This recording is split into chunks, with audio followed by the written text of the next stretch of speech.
तो जैसे B2, B1, B3 category cricket में होती है, इसमें भी कुछ कैटेगरी है प्लेयर्स की कि नहीं? कि उसे मालूम था कि सब आगे की तरफ भाग के आएंगे, तो वो पहले से डिफेंडरों के साथ पीछे आया वापस, और फिर बॉल पिक करके फिर उसने स्ट्राइक करके गोल किया। तो वो मेरे लिए बहुत सुंदर पल था।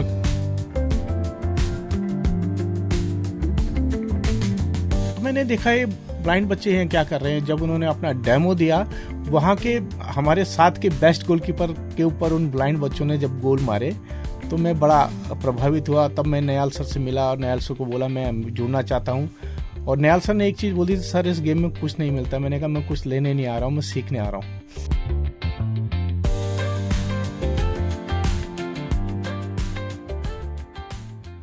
नमस्कार, सुस्वागतम। मैं हूं अनोखा अंकित और आप सुन रहे हैं और साथ में देख भी रहे हैं हमें YouTube पर 91.2 NIVI चलदून, जिंदगी के सफर में आपका हम सफर।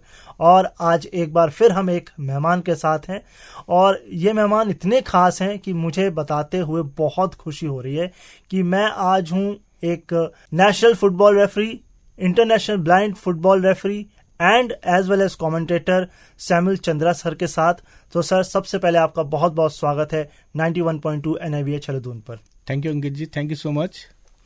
तो सर, सबसे पहले मैं शुरुआत करना चाहूँगा। सर, आप रेफरी हैं, नेशनल भी है और इंटरनेशनल ब्लाइंड फुटबॉल टीम के भी रेफरी हैं। तो ये जर्नी की शुरुआत नेशनल से आपकी शायद हुई है, तो कहाँ से आपकी कैसे शुरुआत हुई, ये बताइए पहले।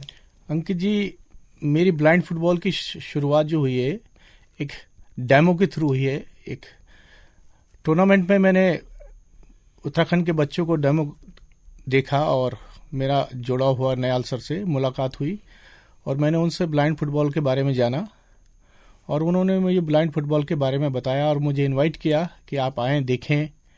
और मैं जब यहाँ आया NIPD और मैंने यहाँ देखा कि ब्लाइंड फुटबॉल के बच्चे इतने बेहतरीन फुटबॉल खेलते हैं और साउंड के पीछे, बॉल के पीछे वो भागते हैं और बेहतरीन फुटबॉल खेलते हैं। और उनसे प्रभावित होकर मैंने मिस्टर नयाल को रिक्वेस्ट की कि मैं इससे जुड़ना चाहता हूं।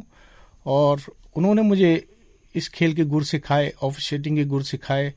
उसके बाद मैंने 2 कोर्स किए। उसके बाद मैं आज आपके सामने हूं इंटरनेशनल स्तर पर। सब कुछ मेरे गुरु नयाल सर के द्वारा मेरे लिए किया गया, सिखाया गया और आगे बढ़ाया गया और मुझे इस सुंदर गेम से जोड़ा। सर, आपने बताया 2 कोर्सेज हैं, तो वो 2 कोर्सेज कौन कौन से हैं? क्योंकि मुझे ऐसा लगता है एक कोर्स करना ज़रूरी है जब आप इस रेफरी में या इस फील्ड में आ रहे हैं। तो नहीं अंकित जी, ऐसा है कि अगर आप किसी चीज़ को सीख रहे हैं तो आपके पास डिग्री भी होनी चाहिए। तो टाटा हिमोथान के द्वारा पहले बेसिक कोर्स किया मैंने ब्लाइंड फुटबॉल का, और उसके बाद ब्लाइंड फुटबॉल कोच का कोर्स, दूसरा कोर्स किया, एडवांस कोर्स। और उसके बाद मैंने रेफरशिप में अपना कदम रखा खेल को जानने के बाद कि मैं पूरा खेल को सीख गया था कि क्या ब्लाइंड फुटबॉल किस प्रकार का खेल है, क्योंकि मेरे लिए थोड़ा डिफरेंट था। मैं फुटबॉल का नेशनल रेफरी था, तो ये थोड़ा सा मेरे रूल रेगुलेशन काफ़ी अलग थे। तो फिर मैं इस फील्ड में आया और काफ़ी सीखा, बच्चों के साथ प्रैक्टिस करी और सब कुछ मुझे इस खेल से प्यार हो गया। जी, मैं लौटूंगा ब्लाइंड फुटबॉल पर, लेकिन उससे पहले आपने कहा आप नेशनल फुटबॉल के भी आप रेफरी रह चुके हैं, तो वो एक्सपीरियंस और उस वहाँ के जो मैचेस हैं उसके बारे में आप कुछ बताना चाहें। देखिए, फुटबॉल जो है हर कोई जानता है फुटबॉल, और उत्तराखंड तो वैसे भी फुटबॉल का हब रहा है और सब दीवाने हैं फुटबॉल के। और मेरा बचपन से ही मेरे जो जिन्हें मैं कहना चाहूँगा मेरे गुरु रहे, जिन्हें मैं देखा है मैंने अपने मसूरी शहर में, जैसे नंद किशोर बम्बू है और रतन थापा जी हैं, विजय नेगी सर हैं। इन लोगों ने मुझे बहुत हेल्प की ऑफिशिएटिंग करने में और मैं धीरे धीरे आगे बढ़ा। स्टेट लेवल और नेशनल लेवल तक मैंने ऑफिशिएटिंग की और मैचेस खिलाए। आज भी मैं इस उम्र में भी मैं स्कूल स्टेट सुब्रतो में मैचेस खिलाता हूँ, स्कूल स्टेट के मैचेस खिलाता हूँ। और इस सब चीज़ में मुझे बड़ा आनंद आता है और मैं एक अपने आप को फिट रखने का मौका मिलता है कि हम फिट रहेंगे इस खेल के बहाने और बेहतर करेंगे और बेहतर सीखने का मौका मिलता है, क्योंकि नियम बदलते रहते हैं, आपको उसके अनुसार अपने आप को ढालना पड़ता है। अलग अलग स्टेट के खिलाड़ी आते हैं, डिस्ट्रिक्ट के खिलाड़ी आते हैं, सबसे मिलने का मौका होता है, दोस्ती होती है। और ये खेल जो है आपको एक दूसरे से जोड़ने के लिए बहुत सुंदर माध्यम है। जी, कोई यादगार मैच जो आपने नेशनल रेफरी रहते हुए आपने जो देखा हो अपने टाइम में? ब्लाइंड फुटबॉल में या फुटबॉल में? फुटबॉल में पहले, फिर ब्लाइंड फुटबॉल। फुटबॉल में मेरे को याद है कि वेस्ट बंगाल और उड़ीसा के बीच का जो मैच था, जिसमें मैं लाइन पे सेकंड ऑफिशियल के रूप में काम कर रहा था। और क्योंकि उस समय ऑफसाइड के नियम बहुत अलग हुआ करते थे, क्योंकि पहले नियम चलता था कि प्लेयर्स खड़े हो गए और बॉल जब किक होती थी तो उसके बाद की पॉइंट पर ऑफसाइड माना जाता था। और वो जैसे ही ऑफसाइड के लिए उन्होंने जैसी बॉल किक करी और एक खिलाड़ी उनमें स्ट्राइकर बहुत क्या कहते हैं, बहुत चालाक कहूंगा मैं, कि उसे मालूम था कि ये सब आगे की तरफ भाग के आएंगे, तो वो भी पहले से डिफेंडरों के साथ पीछे आया वापस और फिर बॉल पिक करके फिर उसने स्ट्राइक करके गोल किया। तो मेरे लिए बहुत सुंदर पल था और काफी कंट्रीब्यूशन भी था उसमें, क्या कि ऐसे कैसे हो सकता है कि वो पीछे आया और इतनी स्पीड से वापस गया। उसमें इतनी कला थी कि उसने, और स्टैमिना था, स्किल थी बंगाल के खिलाड़ी में, कि उसने बहुत सुंदर गोल किया। वो मेरे लिए आज भी वो गोल मेरी आंखों में घूमता है। बिल्कुल। जो लोग नए दर्शक हैं, जो हमें पहली बार सुन रहे हैं, या अवेयरनेस भी हमें ब्लाइंड फुटबॉल की बढ़ानी है, तो सर क्या रूल रेगुलेशंस हैं आज के टाइम में ब्लाइंड फुटबॉल को लेकर? देखिए, पहले तो ब्लाइंड फुटबॉल लोगों के मन में ये रहता है कि ब्लाइंड फुटबॉल होता क्या है, कि ब्लाइंड लोग फुटबॉल खेल भी सकते हैं कि नहीं। सबसे बड़ा क्वेश्चन आता है, क्योंकि मैं कभी किसी को इंट्रोड्यूस करता हूँ कि I am blind football international referee, तो मेरी तरफ देखते हैं ध्यान से और फिर मन में सोचते हैं, कई बार पूछते हैं कि ब्लाइंड लोग भी फुटबॉल खेलते हैं। तो मेरे साथ भी ये था कि ब्लाइंड लोग भी फुटबॉल खेल सकते हैं, और जब मैंने देखा तब मैं जोड़ा। और अक्सर लोगों के मन में होता है कि ब्लाइंड लोग फुटबॉल कैसे खेलते हैं, तो मैं यूट्यूब के माध्यम से उन्हें लिंक देता हूं, और वो जब भी देखते हैं तो उनके क्वेश्चंस मेरे पास भरमार रहते हैं कि इन्होंने आंखों में क्या पहना हुआ है, ये कैसे बॉल को पकड़ रहे हैं, और कैसे बॉल को पिक करके गोल मार रहे हैं, गोलकीपर देखने वाला है और फिर भी ब्लाइंड बच्चे उनके ऊपर गोल मार रहे हैं। तो काफी क्वेश्चंस रहते हैं। जी जी। कोई जो अगर बिल्कुल बेसिक से भी अगर किसी को समझना हो नॉर्मल फुटबॉल से, या यूं कहे साइटेड फुटबॉल से, करेक्ट वर्ड मैं कहूं साइटेड फुटबॉल से, तो क्या चेंजेस हैं रूल्स में ब्लाइंड फुटबॉल के लिए? देखिए, ब्लाइंड फुटबॉल में बहुत ज्यादा चेंजेस तो नहीं है। साइटेड फुटबॉल में कुछ जैसे ऑफ साइड होता है और उसमें 11 प्लेयर खेलते हैं, इसमें 5 प्लेयर होते हैं। और ब्लाइंड फुटबॉल में सबसे है कि आपका गोलकीपर जो वो साइटेड होता देख सकता है, और गोल के पीछे टीम को हेल्प करने के लिए गोल गाइड होता है। और जो प्लेयर अंदर खेलते हैं वो साउंड पे खेलते हैं। और इस खेल में सबसे बड़ी चीज है वॉय मीन्स जो खिलाड़ी बॉल लेके जा रहा है और अटैकर उसके पास आ रहा है तो उसे वॉय बोलना बहुत जरूरी है। वॉय का मतलब आई एम हियर।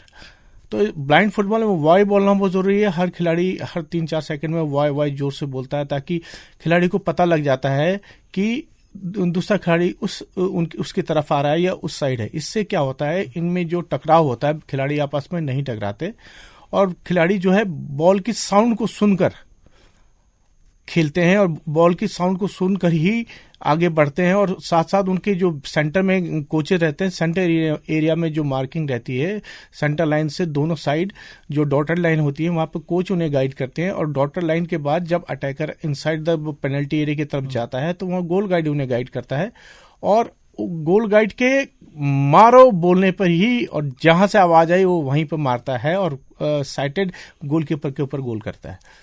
इसमें नियम जो है, कॉर्नर होता है, हैंडबॉल होता है, फाउल होते हैं, बैक टैकल होता है, सब कुछ होता है जैसे फुटबॉल में होता है। जी सर, जैसे क्रिकेट की मैं बात करूं, क्रिकेट से मैं इसको कनेक्ट कर रहा हूं क्योंकि इंडिया में क्रिकेट और फुटबॉल दोनों होते हैं, बहुत ज़्यादा देखे सुने जाते हैं। तो जैसे B2, B1, B3 category cricket में होती है, इसमें भी कुछ कैटेगरी है प्लेयर्स की कि नहीं? नहीं, इसमें भी है, क्योंकि इसमें जो कैटेगरी है ब्लाइंड फुटबॉल में आप देखेंगे कि B1, B2, B3 सब खेलते हैं और इनका टेस्ट भी होता है। और जब ये उसके बाद खेलने से पहले इनके आईज पर पैचेस लगाए जाते हैं और आई पैचिंग के बाद आई मास्क दिया जाता है। और रेफरी का पूरा ध्यान रहता है कि कोई भी खिलाड़ी अपनी फिंगर का यूज तो नहीं कर रहा है अपने आई पैचेस में, और हर गोल के बाद, हर इंटरवल के बाद रेफरी सभी प्लेयर्स के आई पैचेस चेक करता है, और अगर उसे कभी मैच के दौरान भी शंका होती है कि ये शायद ये इस बॉल को देख पा रहा है या थोड़ा बहुत उसे विजिबिलिटी हो रही है, तो और रेफरी कभी भी गेम रोक कर उसे चेक कर सकता है। ओके, नॉर्मल फुटबॉल जो है या साइटेड फुटबॉल 90 मिनट का होता है, ये भी 90 मिनट है या इसका ड्यूरेशन कम है? नहीं, ये 20-10 मिनट का हाफ और 20-20 के मैच होते हैं। 20 मिनट ईच हाफ का मैच होता है, लेकिन फुटबॉल में कंटिन्यू मैचेस चलते रहते, टाइमिंग चलती है, लेकिन इसमें जैसी बॉल आउट होती है तो टाइम स्टॉप हो जाता है, बॉल प्ले होने पर टाइम स्टार्ट हो जाता है। तो मोस्टली इसमें क्या होता है, टाइम आउट लिए जाते हैं और सब्स्टिट्यूशन होती है, इसमें डिले होता है, प्लेयर आता है, अनाउंस होता है, फिर प्लेयर आता है, तो लगभग ये मैच जो पूरा टाइमिंग है 45 मिनट्स के आसपास चला जाता है, अच्छा मैच, और स्टॉपेबल होता है, लेकिन पूरा ड्यूरेशन 20 मिनट्स प्ले होता है। ओके सर, इसमें भी फॉर्मेशन होती है 4-4-3 या 4-2-1 या ऐसा कुछ नहीं है इसमें? नहीं, ऐसा फॉर्मेशन तो कोच के ऊपर डिपेंड है, कोच कैसे खिलाना चाहता है। अगर वो एक स्ट्राइकर रखकर, एक मिडफील्डर रखकर, 2 डिफेंस रख के खेल सकता है। बहुत सारे लोग 2 स्ट्राइकर 2 डिफेंस के साथ खेलते हैं, और कई बार एक डिफेंड होता है और दोनों साइड से विंगर चलते हैं और बीच से सेंटर से स्ट्राइकर लेके बॉल चलता है, और उनकी कॉम्बिनेशन कोच पे डिपेंड करता है कि वो अपने प्लेयर को किस फॉर्मेट पे खिलाना है, किस फॉर्मेशन से खिलाना चाह रहा है। बिल्कुल। सर, आपके लिए किसी मैच में डिफिकल्टी या फिर कुछ हुआ हो कि नहीं, ये तो मेरे लिए थोड़ा चैलेंजिंग मैच है, ऐसा भी कुछ आपके साथ पेश आया? नहीं, चैलेंज तो होते हैं कई बार। क्या होता है, खास तौर पर बॉयज़ के मैचेस में, बॉयज़ के मैच बहुत फास्ट होते हैं, नेशनल लेवल पे भी और इंटरनेशनल लेवल पे भी, और कई बार क्या होता है कि वो इतने क्विक होते हैं क्योंकि फिट होते हैं, क्विक होते हैं, और वो कई बार हमसे ज़्यादा वो रूल के बारे में जानते हैं। मैं ये नहीं कहूँगा कि हम जानते हैं, वो हमसे ज़्यादा जानते हैं। वो खिलाड़ी जो इंटरनेशनल का लेवल का खिलाड़ी है, वो हर रूल को जानता है और बहुत फास्ट खेलते हैं, और कई बार हमें कोशिश करनी पड़ती है कि हम बिल्कुल क्योंकि हम पे बिलीव करके मैच, क्योंकि वो सब कुछ डिपेंड हम पे है, रेफरीज पे, तो हम चाहते हैं कि उन्हें कोई भी शिकायत का मौका नहीं दे। कई बार बहुत रनिंग में बहुत अप डाउन करना पड़ता है, टफ हो जाता है, क्योंकि गोलकीपर कई बार टाइम वेस्ट करने के लिए, अगर वो लीड कर रहा है तो लंबी लंबी थ्रो करता बॉल को, गोल एंड पर पास थ्रो नहीं करता, तो उससे क्या होता है, हमारी रनिंग बढ़ जाती है, अप डाउन ज्यादा करना पड़ता है। और कई बार बहुत सारे लेवल पर, नेशनल लेवल पे कहना चाहूँगा, इंटरनेशनल लेवल पर नहीं होता, लाइट्स की प्रॉब्लम हो जाती है, कहीं लाइट्स बहुत अच्छी नहीं होती तो थोड़ा डिफिकल्टी होती है। जी, आपने बताया जो गोलकीपर है वो साइटेड, क्या वो भी पैचेस होते हैं उसके? नहीं, गोलकीपर बिल्कुल नॉर्मल जैसे हम आम इंसान होता है, और वो होते हैं, और अधिकतर टीमों के पास प्रोफेशनल जो है फुटसॉल के गोलकीपर रखते हैं, क्योंकि एरिया और गेम वैसे ही होता है, और फुटसॉल का बेहतरीन गोलकीपर होते हैं, और वो गेम को समझते हैं, और वो आधा गेम वो भी चलाते हैं अपने प्लेयर को, किस प्लेयर को बॉल देनी है, कहाँ देनी है, और कब अप डाउन कराना है, वो बीच बीच में उन्हें हेल्प भी करते हैं। ये तो मैं इसमें इसे इस तरह समझ रहा हूँ, ये एक टैक्टिकल तरीके से बनाया गया है कि गोलकीपर साइटेड होना चाहिए ताकि वो टीम को जो कोऑर्डिनेट भी कर सके एक तरीके से।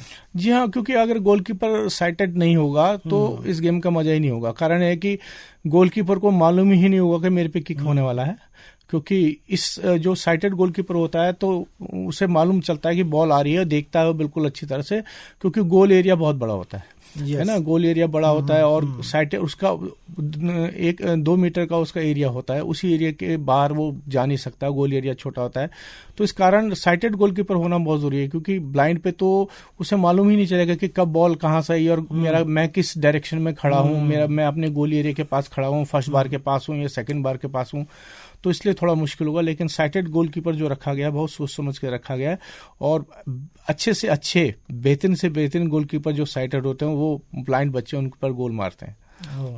यस, तो हम ये कह सकते हैं ये टीम का हिस्सा भी हैं या टीम का हिस्सा भी नहीं है, क्योंकि दोनों चीजें हैं मेरे ख्याल से। नहीं, वो टीम का हिस्सा होते हैं, क्योंकि आप देखिए टीम को लाना ले जाना, टीम को ग्राउंड में एंटर करना, लीड हमेशा गोलकीपर करता है, सबसे आगे लीड गोलकीपर करता है, उसके पीछे कैप्टन रहता है, उसके बाद सारी टीम रहती है।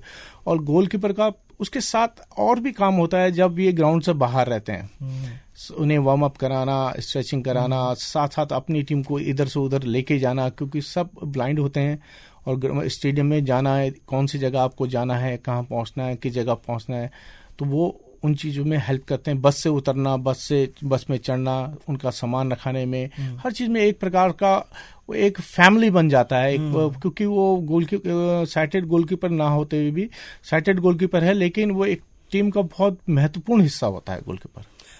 मेरी एक जिज्ञासा आप इसे कह लीजिए, जो आप गोलकीपर बता रहे हैं फुटसॉल, क्या ये इंटरनेशनल इंडियन प्लेयर्स होते हैं या नेशनल प्लेयर्स होते हैं, या नहीं हम इनको कहें ये इन्हीं के सेटअप में सब कुछ सीखते हैं? नहीं, जो गोलकीपर आते हैं अधिकतर तो ट्रेन गोलकीपर आते हैं। हर कोई जो कोच होता है कोशिश ये करता है कि उसे ट्रेन गोलकीपर मिले, क्योंकि नेशनल लेवल पे खेलना है, स्टेट की टीम जानी है। लेकिन जिनके पास नहीं होते हैं तो उनके जो देखने वाले समझने वाले, उन्हें वो कोचेस ट्रेन करते हैं अपने संस्थान के लोगों पे, कि जैसे कोई संस्थान की टीम बन रही है, ब्लाइंड स्कूल है कहीं, तो वहाँ बच्चे प्रैक्टिस कर रहे हैं, तो पहले तो वो कोशिश करते हैं वहीं का बच्चा मिल जाए उन्हें। अगर वहाँ से नहीं मिलता तो वो अप्रोच करते हैं इधर उधर कि कोई उन्हें, क्योंकि शुरू में गोलकीपर ब्लाइंड फुटबॉल से नहीं जुड़ना चाहता, क्योंकि वो तो एक ऐसे फुटबॉल के माहौल से होके आता है कि जहाँ सब साइटेड है, एक्साइटमेंट है। लेकिन जब वो धीरे धीरे आता है, क्योंकि वो सोचता है कि मेरे पे कौन गोल मारेगा, मैं तो देख सकता हूँ। लेकिन जब वो यहाँ पर प्रैक्टिस करता है, मैचेस खेलता है, जब उस पर गोल पड़ते हैं तो उसे लगता है कि मुझे कितनी मेहनत करने की जरूरत है, कि मैं ब्लाइंड फुटबॉल में ब्लाइंड लोग मेरे पर इतने बेहतरीन गोल मार रहे हैं, पावरफुल गोल मार रहे हैं, और सचमुच उंगलियां स्वेल हो जाती है। मैंने देखा कि बहुत सारे कीपर को टेपिंग, ग्लव्स के अंदर टेपिंग करके रखते हैं। जब ब्लाइंड फुटबॉलर जब हिट किक करता है तो उसकी किक में बहुत ताकत होती है।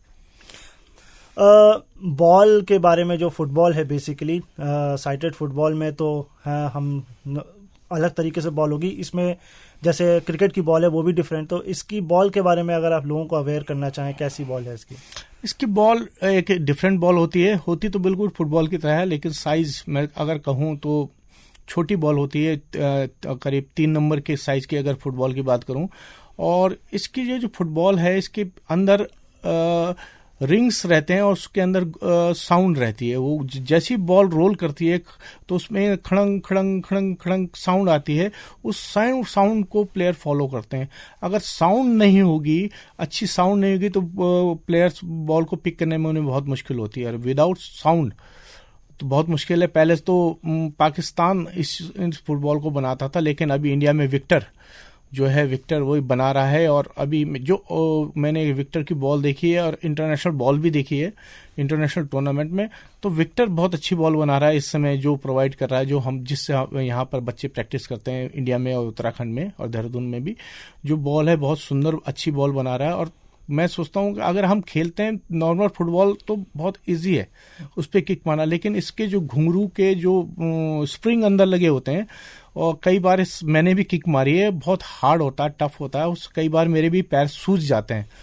तो इतना आसान नहीं है ब्लाइंड फुटबॉल कहना। बॉल भारी भी होती है, थोड़ा वजन उसका ज़्यादा होता है। और जब हम किक करते हैं, कई बार अगर हम प्रैक्टिस में नहीं है तो उसमें जब हम किक करते हैं तो हमारा पैर सूज जाता है। तो इतना आसान नहीं है ब्लाइंड फुटबॉल। और ब्लाइंड फुटबॉल के शेप को मैं चाहूँगा कि अभी उस पर काम चल ही रहा है। इंटरनेशनल लेवल पे थोड़ा सॉफ्ट बॉल आ गई है, और धीरे धीरे जैसे जैसे फुटबॉल आगे बढ़ रही है, लोग अवेयर हो रहे हैं, तो टेक्नोलॉजी बढ़ रही है, तो धीरे धीरे इसके इंस्ट्रूमेंट भी बहुत अच्छे हो जाएंगे। बिल्कुल। मैच पे जाने से पहले सर के फेवरेट, मैं सर से जानना चाहूँगा, क्योंकि सर इंटरनेशनल फुटबॉल भी ब्लाइंड का देख रहे हैं, तो सर इंडिया की टीम का करंटली आप कैसे देख रहे हैं ब्लाइंड फुटबॉल? और आप स्टेट में भी हैं तो उत्तराखंड की भी टीम को आप देख ही रहे होंगे, तो कैसे आप लोगों को बताना चाहेंगे करंट से, क्योंकि आप क्लोजली मैच को खुद भी फॉलो करते हैं? देखिए, मैं बात करूंगा सबसे पहले उत्तराखंड की।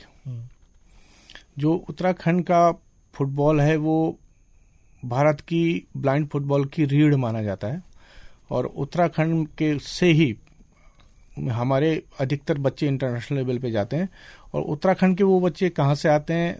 वो NIPD देहरादून उत्तराखंड में एकमात्र संस्थान है जहाँ पर ब्लाइंड फुटबॉल और ब्लाइंड स्पोर्ट्स के गेम चलते हैं। और मिस्टर नरेश नयाल, क्योंकि मैं उनकी रीलें काफ़ी देखता हूँ मॉर्निंग सेशन में, 5 बजे उठ के, जाड़ा हो, गर्मी हो, बरसात हो, कुछ भी हो रहा हो शहर में, कहीं कुछ हो रहा हो, उनके बच्चे सुबह 4:30 बजे फिट होकर अपने जो एक्टिविटी उसके लिए तैयार रहते हैं। और एक छोटा सा ग्राउंड है यहाँ पर जिसमें क्रिकेट भी होता है, अब तो नेट लग गया, लेकिन क्रिकेट भी होता है, फुटबॉल भी होता है। मैं सोचता हूँ कि ये जो मैदान है, इसकी मिट्टी, जब भी मैं इंटरनेशनल जाता हूँ इसकी मिट्टी अपने साथ ले आता हूँ, क्योंकि ये इंटरनेशनल प्लेयर पैदा करने वाली मिट्टी है। और बहुत सारे इंटरनेशनल प्लेयर यहाँ से पैदा हुए हैं और भारत का नाम रोशन करा है। और अब तो इस मैदान की मिट्टी ने इंटरनेशनल रेफरी भी बनाने शुरू कर दिए हैं मिस्टर नयाल के निर्देशन में, उनके द्वारा। क्योंकि उत्तराखंड के बच्चे, अगर इंडिया की टीम है तो उत्तराखंड के उस टीम में अगर प्ले में है, चाहे मेंस होती है, 3 या 4 बच्चे उत्तराखंड से होते हैं। पूरा स्क्वाड है, अगर 10 का स्क्वाड है तो उसमें 4 या 5 बच्चे उत्तराखंड से होते हैं। मैं गर्ल्स में भी शेफाली बहुत अच्छा कर रही है और बच्चे बहुत अच्छा कर रहे हैं। तो एक उत्तराखंड लीड कर रहा है ब्लाइंड फुटबॉल को भारत में। जी, और जब सर ये बोल रहे हैं तो मैं इमोशनल हो रहा हूँ, क्योंकि मैं स्पोर्ट्स से बहुत ज़्यादा कनेक्ट करता हूँ। मैं बहुत फुटबॉल, क्रिकेट तो मैं बहुत ज़्यादा पसंद करता हूँ, सारे स्पोर्ट्स तो पसंद करता ही करता हूँ। सर, इस मोमेंट पे मैं आपका सबसे फेवरेट इंटरनेशनल या नेशनल जो ब्लाइंड फुटबॉल का जो मैच है वो जानना चाहूँगा। देखिए, अभी रिसेंटली नेशनल हुआ है जो कि उत्तराखंड में हुआ है और बहुत बेहतरीन हुआ है। बॉयज़ में तो इस बार लीग में मेघालय को हराने के बाद हम उत्तराखंड की टीम नेशनल में लूज़ की है, और लेकिन गर्ल्स ने विन किया है। लेकिन मैं बात करूंगा women's blind football world championship की। मुझे मैच याद है, इंग्लैंड वर्सेस इंडिया, और उस मैच में मेरा रैश था एज ए स्पेक्टेटर। मैं उस मैच को देखने के लिए बैठा था और मैंने उस मैच को देखा, और इंग्लैंड जैसी रैंकिंग टीम को, जो बेस्ट प्लेयर उनके और जो ट्रॉफी की दावेदार है, उस टीम को उत्तराखंड के बच्चों ने, जो उस समय 4 बच्चे अंदर खेल रहे थे, चारों उत्तराखंड के थे, और Shefali as a captain lead कर रही थी। और पहले एक गोल इंग्लैंड ने किया और फिर उसके बाद शेफाली ने उस गोल को बराबर करा उस हाफ में। तो मैं सोच रहा था कि ये मैं इसे इंडिया की टीम कहूँ, उत्तराखंड की टीम कहूँ, या NIPD की टीम कहूँ। तो वो चारों बच्चे NIPD के इंडिया की ओर से खेल रहे थे, और जो इंग्लैंड की टीम है उनके पास इंफ्रास्ट्रक्चर बहुत अच्छा है, बहुत सारे कोचेस हैं, बहुत सारी सुविधाएं हैं, बहुत ट्रेनिंग मेथड बहुत अलग है, उन्हें बहुत सारी सुविधा मिलती है, उन्हें डाइट अच्छी मिलती है, उनके साथ 2 डॉक्टर चलते हैं, और ये सब चीज़ें हमारी इंडिया टीम को नहीं मिलती। उनके साथ मसाज वाला भी होता है बच्चों को रिलैक्स करने। और उस लेवल पर हमारे पहाड़ के बच्चे और इधर के बच्चे और इतना बेहतरीन प्रदर्शन कर रहे हैं। वो मैच लास्ट टाइम तक हमने सोचा था ड्रॉ हो जाएगा, लेकिन अंतिम क्षणों ने इंग्लैंड ने 2-1 से उस मैच को जीता। लेकिन वो मेरा लाइफ का सबसे बेस्ट मैच है अब तक, क्योंकि गर्ल्स को इतना आगे, इतने अच्छे स्तर पर देखना और बेहतर खेलते हुए देखना अपने आप में गौरव की बात है। इस नोट पे मैं सर से ये भी चाहूँगा कि आप सर ये भी बता दें कि हमारी मेंस और वुमेन्स की इंटरनेशनल में रैंकिंग क्या है। देखिए, ये तो हमारे लिए बहुत, सबको, भारत के लोगों के लिए बधाई की बात है। बहुत सारे लोग ब्लाइंड फुटबॉल के बारे में जानते भी नहीं, लेकिन मैं आपको बताना चाहूँगा कि ब्लाइंड फुटबॉल में बहुत सारे देश आगे बढ़ रहे हैं और बहुत बेहतरीन कर रहे हैं। अर्जेंटीना हो गई, ब्राज़ील हो गई, इंग्लैंड हो गई, ये बहुत, जापान हो गई, बहुत स्ट्रॉन्ग, थाईलैंड हो गई, बहुत स्ट्रॉन्ग टीम है। और इसके बीच में अगर मैं कहूँ गर्ल्स के लिए नंबर 4 इंडिया रैंकिंग पे इस समय लेटेस्ट में गर्ल्स हैं, और इसका पूरा श्रेय जो होता है मैं बधाई देना चाहूँगा इंडियन IBFF को, और साथ ही उनके कोच सुनील मैथ्यू जी और मिस्टर नरेश नयाल जो इन खिलाड़ियों को तैयार करते हैं, और पूरी टीम जो IBFF की है इसमें लगी हुई है गर्ल्स को प्रमोट करने के लिए। क्योंकि गर्ल्स का जो फॉर्मेट है मेंस के बाद शुरू हुआ, और वो इतनी जल्दी ग्रो करके नंबर 4 पे पहुंच गई। क्योंकि भारत में जो पहले ब्लाइंड फुटबॉल शुरू हुआ था, तो मेंस का हुआ था और मेंस पे ज़्यादा वर्क किया गया। धीरे धीरे बाद में गर्ल्स का भी नेशनल होने लगे, गर्ल्स की भी टीमें होने लगी। तो इसमें आईवीएफ का बहुत बड़ा योगदान है। जगह जगह जाके वो ट्रेनिंग करते हैं, मिस्टर नयाल सर को भेजते हैं जगह जगह कोचिंग के लिए, ट्रेनिंग के लिए, वर्कशॉप के लिए। और इसमें इन पूरी टीम को ग्रो करने में बहुत बड़ा हाथ है। और आज भारत वालों के लिए गर्व की बात है कि ब्लाइंड फुटबॉल में भारत की गर्ल्स 4थे नंबर पे और मेंस 14वें नंबर से 11वें नंबर पे आ गए हैं। मेंस भी बहुत अच्छा कर रहे हैं, बहुत कंपटीशन है, बहुत सारी चीजें हैं। लेकिन इसके बीच में भी मैं कहना चाहूंगा कि मेंस में जब हमारे बच्चे खेलते हैं, चाहे वो दिल्ली के बच्चे हों, चाहे वो केरला के बच्चे हों, नॉर्थ ईस्ट के बच्चे हों, क्योंकि सब कंबाइंड नहीं खेल पाते। कैंप 25-30 दिन का होता है, 20 दिन का कैंप होता है एक साथ होने के लिए, और टीम को टीम वर्क के साथ खेलना होता है। लेकिन मेंस भी बहुत अच्छा कर रही है, क्योंकि जो भी टीम आती है विदेश से पूरी तैयारी से आती है, 2-3 महीने के कैंप से आती है, प्रैक्टिस मैचेस खेल के आती है अलग अलग देशों से। तो उसमें भी भारत की रैंकिंग 14 से 11वें पे इतनी जल्दी आ जाना बहुत बड़ी बात है। और मैं चाहूँगा कि मेरी जैसा अभी ब्लाइंड फुटबॉल का लेवल चल रहा है, मैं सोचता हूँ कि अगर इसी हिसाब से चलता रहा, अगर थोड़ी अवेयरनेस हो गई और आईवीएफएफ के पास लोग हेल्प करने लग जाएं, आईवीएफएफ को सपोर्ट करने लग जाएं, फंड की कमी ना हो, तो ये बच्चे, मैं सोचता हूँ जो जुनून इनके अंदर है, तो भारत बहुत जल्दी ऊंची उड़ान मारने के लिए तैयार है। क्योंकि टैलेंट की कमी भारत में नहीं है, भारत के बच्चों में नहीं है। ब्लाइंड फुटबॉल में बच्चे बहुत अच्छा करने के लिए तैयार है, लेकिन उन्हें सपोर्ट की ज़रूरत है। और अगर उन्हें सपोर्ट मिलता है तो वो बहुत बेहतर कर सकते हैं।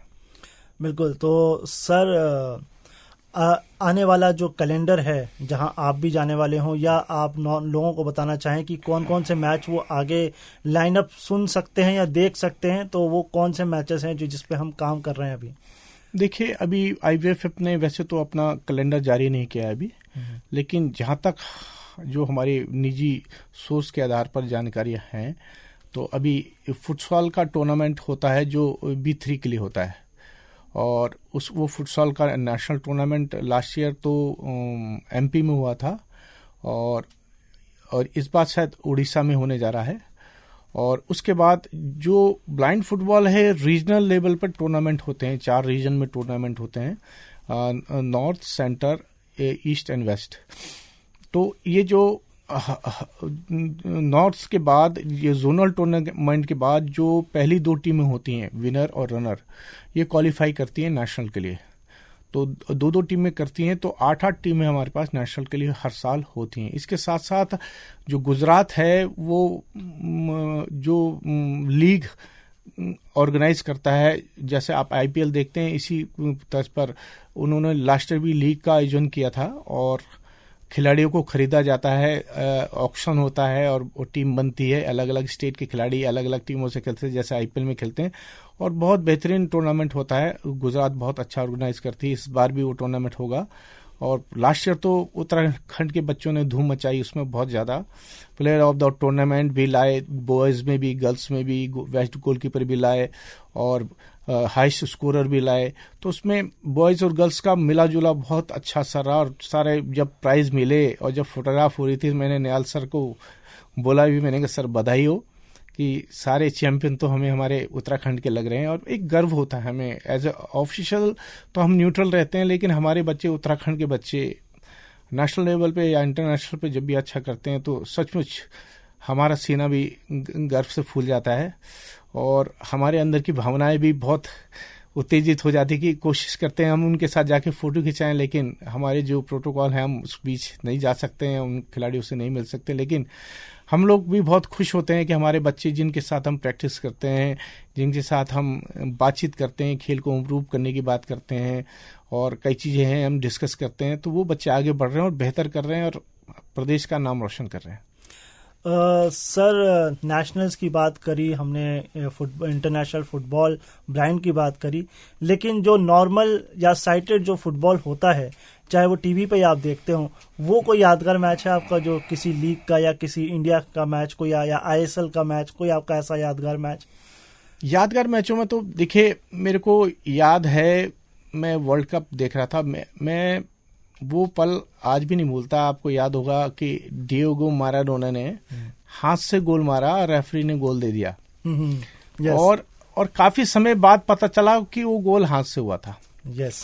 तो उस मैच का मैं गवाह हूँ। बहुत फास्ट मैच चल रहा था और आप देखेंगे कि अर्जेंटीना के वो प्लेयर डिएगो मैराडोना बहुत कम हाइट के प्लेयर हैं और बेहतरीन फुटबॉल खेलते थे। मैं उनका दीवाना था, उनके मैच का कोई मैच छोड़ता नहीं था। और उन्होंने जिस स्किल से उस गोल को मारा, कई बार रिप्ले भी दिखाया तो फिर भी किसी का ध्यान नहीं गया। लेकिन टूर्नामेंट के खत्म होने के बाद या 2-3 दिन के बाद में पता चला कि वो हाथ से गोल हुआ। लेकिन उनका जो क्राफ्ट है खेलने में, कंट्रोल था बहुत बेहतरीन। वो पल मैं आज भी नहीं भूलता हूँ। जी सर, आप इतना इंक्लूड रहते हैं फुटबॉल में, चाहे ब्लाइंड फुटबॉल हो, नेशनल फुटबॉल हो, आप पीटी टीचर, गेम्स टीचर भी हैं, तो आप गेम्स भी खिलाते हैं। तो अपने आप को फिर रिफ्रेश करने के लिए आप क्या करते हैं फिर? देखिए, मेरा जो शेड्यूल है, मेरा स्कूल लगता है 9:10 पर और मेरा काम है कि मैं स्कूल में 8 बजे चला जाता हूँ और बच्चे आते हैं, प्रैक्टिस करते हैं। लेकिन मुझे बड़ा दुख लगता है कि जैसे पहले बच्चों में जोश था कोविड से पहले, अब जोश नहीं रहा। ब्लाइंड बच्चे खेल के लिए पागल हैं। ब्लाइंड बच्चे सब कुछ करना पाते हैं, लेकिन साइटेड बच्चे सब कुछ होते हुए मोबाइल्स में इतना चिपक गए हैं, मोबाइल से नहीं निकल पा रहे हैं। पेरेंट्स भी क्या है कि बच्चों को खुद मोबाइल दे रहे हैं। मैं कई बार देखता हूं कि जब बच्चे छोटे होते हैं, बचपन में गेम खेलने के लिए दे दिया जाता है ताकि माँ बाप अपने काम कर लें। और वही लत बच्चों को जब आगे पड़ जाती है और वो फिर बच्चा मोबाइल से दूर नहीं हो पाता। इस कारण अब बच्चों को ग्राउंड में लाना बहुत मुश्किल हो गया है। अगर मैं सुबह 8 बजे भी पहुंच जाऊं तो 10 बच्चे, 12 बच्चे, 8 बच्चे, और क्योंकि सब कुछ फ्री है, टाइम भी फ्री है, पढ़ाई का समय नहीं है, तो बच्चे इंटरेस्ट अब नहीं दिखा रहे हैं। और जबकि मैं देख रहा हूँ ब्लाइंड फुटबॉल में बहुत दिखा रहे हैं। और ग्रामीण क्षेत्रों में जहां मोबाइल में बच्चे ज्यादा इन्वॉल्व नहीं, वहां के बच्चे बहुत अच्छा कर रहे हैं। स्टेट में मैं देखता हूँ बाहर के बच्चे, गांव के बच्चे जहां साधन नहीं है, वो बच्चे एथलेटिक्स में अच्छा कर रहे हैं। और जहां तक आपने बात करी अपने आप को रिफ्रेश कैसे करते हैं, जब भी मैं ब्लाइंड बच्चों के साथ आता हूं, उनके साथ खेलते, ये बच्चे मैचेस खेलते हैं और बैठ के फिर बातें होती हैं, मजाक होती है, छेड़ा जाता है उन्हें, तो हम रिफ्रेश यहीं यहाँ के हो जाते हैं। क्योंकि दिन भर हम थके रहते हैं स्कूल में भी, और स्कूल के बाद ड्राइव करके यहाँ मैचेस खिलाने आते हैं, प्रैक्टिस मैचेस खिलाने आते हैं। और उसके बाद जब हम मैच के बाद बैठते हैं, बातचीत करते हैं, तो हमारे लिए सचमुच, उसके बाद हम मसूरी फिर ड्राइव करके भी जाते हैं। तो थकान तो हमारी यहीं खत्म हो जाती है। इन बच्चों के साथ जो हमारी यादें रहती हैं, जो हम मजाक करते हैं और बच्चे अलग अलग कमेंट्स करते हैं, और बच्चे हमें बहुत प्यार करते हैं, बहुत ज़्यादा। तो सर, हम चाहेंगे कि आप ये लोगों से अपील करें, या हम सबको ये अवेयरनेस फैलानी है कि ब्लाइंड फुटबॉल, तो हमें करना क्या है, बेसिक कैसे अवेयरनेस फैलानी है? देखिए, मैं एक संदेश देना चाहूंगा। आपने साइटेड फुटबॉल सबने देखे हैं, सभी से अपील करना चाहूंगा जो श्रोता इस चीज को देख रहे हैं, या वीडियो के माध्यम से या ऑडियो के माध्यम, किसी भी माध्यम से जो भी ये इंटरव्यू अगर देख रहे हैं, तो मेरा आपसे नम्र निवेदन है कि आपने सब कुछ देखा है, आपने हर चीज को देखा है, आप देख सकते हैं, आपने खेला भी होगा, लेकिन आप कम से कम इस चीज पे ध्यान दें। इस गेम को आगे बढ़ाने के लिए मैं आपसे सपोर्ट नहीं मांगूंगा। अगर आप इस गेम को, सुंदर गेम को देखेंगे, तो आपकी खुद ही इच्छा होगी इसे देखने के लिए। आप YouTube पे ब्लाइंड फुटबॉल डालिए, IBSA के जो जितने भी ब्लाइंड फुटबॉल मैचेस हैं, इंटरनेशनल लेवल के, नेशनल लेवल के, सभी उस पर मौजूद हैं। और आप देखिए मेंस के ब्लाइंड फुटबॉल के मेंस कितना सुंदर, कितना बेहतरीन फुटबॉल खेलते हैं। और आप कोशिश कीजिए कि अपने क्षेत्र के आसपास, अगर आप जिस स्टेट में हो, उस स्टेट के लोगों को, उस स्टेट के ब्लाइंड फुटबॉल को सपोर्ट कीजिए, ताकि भारत ब्लाइंड फुटबॉल में और आगे बढ़ सके। उत्तराखंड में ब्लाइंड फुटबॉल NIPD में आप आ सकते हैं और आप शाम के टाइम सेशन देख सकते हैं, और देख सकते हैं, बच्चों से मिल सकते हैं, इंटरनेशनल प्लेयर से मिल सकते हैं, उनकी बातें, उनसे बातें, किन परिस्थितियों में बच्चे वो हैं और किन परिस्थितियों में बेहतरीन प्रदर्शन कर रहे हैं और कितनी मेहनत करते हैं उस चीज़ के लिए। लेकिन दुख होता है कि जब मैचेस चलते हैं, यहाँ नेशनल हो रहा था और यहाँ दर्शक नहीं थे, क्योंकि दर्शक खिलाड़ियों को हौसला बढ़ाते हैं और हमें दर्शकों की आवश्यकता है। जब आप भी इस फुटबॉल से प्यार करेंगे, ब्लाइंड फुटबॉल को देखेंगे, तो आपको इस फुटबॉल नहीं, फुटबॉल के खिलाड़ियों से भी प्यार हो जाएगा, उनकी क्षमताओं को देखते हुए, उनके टैलेंट को देखते हुए कि वो कितने टैलेंटेड है।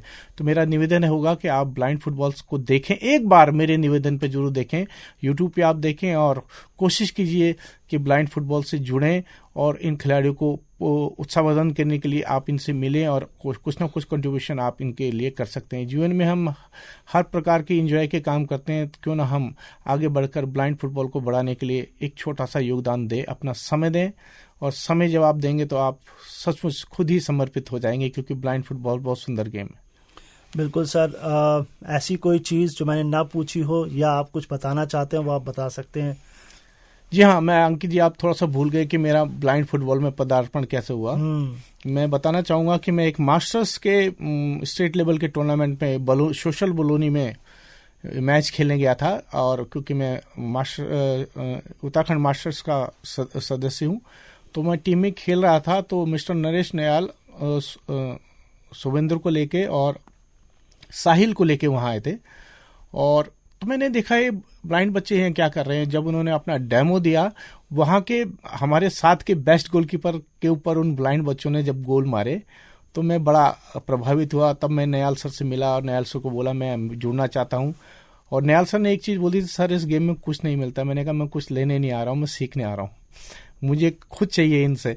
जब मैं यहाँ आया, जोड़ा, सचमुच मुझे इतना प्यार, इतनी नॉलेज, इतना सब कुछ मिला। आज तो मैं सोचता हूँ मान सम्मान बहुत बड़ा मिला। पहले तो लोग बीच में मुझे छेड़ते हुए थे कि ये ब्लाइंड का रेफरी, ये क्या खिलाएगा, क्या देखेगा, बुढ़ा हो गया। लेकिन जब यहाँ नेशनल हुआ, इससे पहले रीजनल गेम हुए, जब उन्होंने खेलते हुए बच्चों को देखा, और मैं इंटरनेशनल लेवल पे भी गया हूँ, भारत में भी मैचेस खिलाए, थाईलैंड में भी मैचेस खिलाए, तो एक मान सम्मान मेरे शहर ने भी मेरे को बहुत दिया है और एक रिस्पेक्ट दी है। और सचमुच जब आप अच्छे लेवल पे करते हैं तो आपको मान सम्मान में मिलता है। और सचमुच जो मुझे NIAPD से जो प्यार मिला, वहाँ के प्रधानाचार्य ने अलाउ किया हमें यहाँ सीखने के लिए, उनका धन्यवाद। और नयाल सर ने हमें यहाँ सिखाया, शिखा नेगी, मैं, मधु, हम मसूरी से 3 लोग यहाँ से आते हैं, और एक अक्षय सर, महिपाल सर, हम 5 ब्लाइंड फुटबॉल के रेफरी उत्तराखंड से हैं, जिसमें से हम 2 इंटरनेशनल, शिखा नेगी और मैं। और बड़ी खुशी होती है कि छोटे से शहर से हमें इतना बड़ा प्लेटफॉर्म इस संस्थान के द्वारा मिला, NIAPD के द्वारा। तो मैं सचमुच नयाल सर और प्रधानाचार्य महोदय और यहाँ के पूरे बच्चों का आभारी रहूँगा। आज सर ने एक बार नहीं, मुझे 2 बार इमोशनल किया है। ये दोबारा सर ने मुझे इमोशनल किया है, और ये स्टूडियो गौरवान्वित महसूस कर रहा है। आप जहाँ आए और आपने इतना कुछ हमारे साथ शेयर किया, और मुझे उम्मीद है कि इस बातचीत के बाद ज़रूर ब्लाइंड फुटबॉल को और अवेयरनेस आएगी और लोगों की आईबॉल्स आएंगी, एंड और जो है वो लोग देखना शुरू करेंगे। मैं जाने से पहले सबसे यही कहना चाहूँगा कि अपना ख्याल रखिए, मुझे अपने दिलों में याद रखिए, एंड ज़रूर एक बार आप सिर्फ क्लिक करिए, देखिए, और आप ज़रूर प्यार करेंगे और फिर बार बार ब्लाइंड फुटबॉल देखेंगे। आप सभी का शुक्रिया कि आपने हमको देखा और सुना। ऐसे ही चैनल को सब्सक्राइब कर लीजिए, लाइक, कमेंट, शेयर, और कमेंट बॉक्स में ज़रूर आप लिख सकते हैं अपने सवाल। कोई सवाल हो आपका जो सर से हम नहीं पूछ पाए, आपके मन में कोई जिज्ञासा हो, ज़रूर पूछिए। और अगर आपने ब्लाइंड फुटबॉल अभी तक फॉलो कर लिया है, कोई मैच पहले से देखा हो, तो वो भी कमेंट करके ज़रूर बताएं। फिर मिलूंगा मैं आपसे, तब तक के लिए नमस्कार।